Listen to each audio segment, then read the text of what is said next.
All right, time for us to get into Forsberg's four. And Forsberg, what are you starting us off with this season? So I'm starting with the things that are most encouraging to me through 2 weeks. Now, we're not going to overreact to small sample sizes. Well, maybe a little bit. But here are the things that have got me excited about this team based on what we've seen through 6 games. And we start with the vibes, Amina. Because look, like the Ime situation coming into the year was hovering over this team. I didn't know if that dark cloud would hover, but as soon as it got back to basketball, it felt like they turned a little bit of a page. And so we got game 1, Jaylen sticking up for Marcus. We're not taking no mess this year. We got, everyone rallying around Joe Mazzulla. We got Grant being like annoying into Grant everybody. being Grant, basically. And like that galvanizes the team and it brings them together. And so it's been fun to see them understand how good they are, keep the focus on business and being good this season.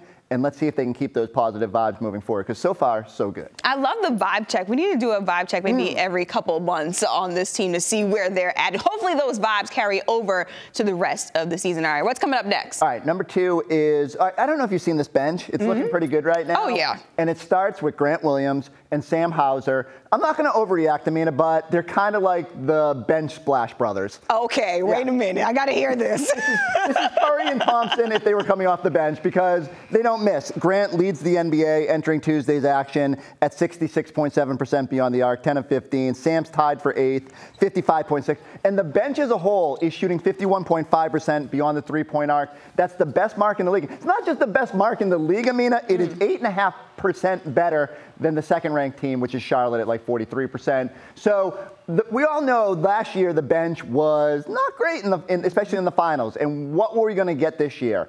If you get contract year Grant playing like this, if Sam Hauser is just not going to miss three-pointers, if Malcolm Brogdon is going to be the missing piece, I feel really good about the bench. And if that was my number 1 concern probably coming into the year, then that's a really good sign. Like, I think they'll figure out the defense. I'm not going to bring up any fun numbers about that. But the bench being good is huge for this team. Yeah, and the bench had 47 points against the Wizards on Sunday. I'm not going to lie, Forsberg, I had to double check on that because I was like, wait a minute, is this the same bench that we were looking at last season? So good to see that that bench is stepping up heading into this year. All right, what's coming up next? All right, number 3 is Derek White, who is technically a starter right now, but will eventually shift back to the bench, making it even better.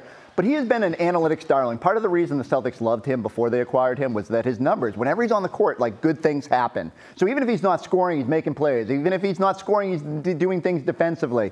Well, so far this season, he's plus 11.7 net rating when he's on the court. It drops to minus 8.2 when he's off. That's a 19.9 sum. To put this in perspective, right now, Tatum is minus 5.2, Brown is minus 8.7.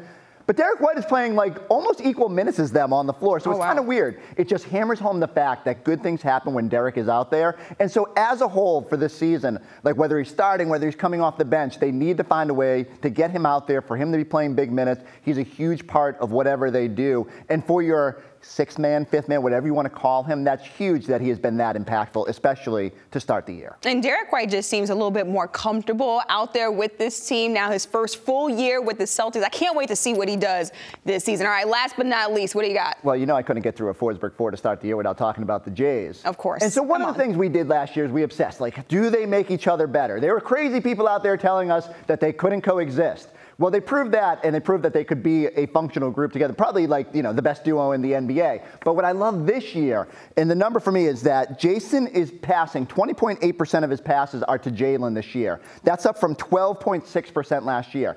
It doesn't sound like a huge difference, but like that's twice as many passes that Jaylen is getting from Jayson now. Like, they were throwing no-look alley-oops on Sunday to each other, and even better, Jaylen's shooting 57.1% on those feeds. That's huge that not only are the Jays coexisting, getting their own points, being the Jays on their own, but now Jayson's making Jaylen better and vice versa out there. If they do that, it's unlimited potential for this team.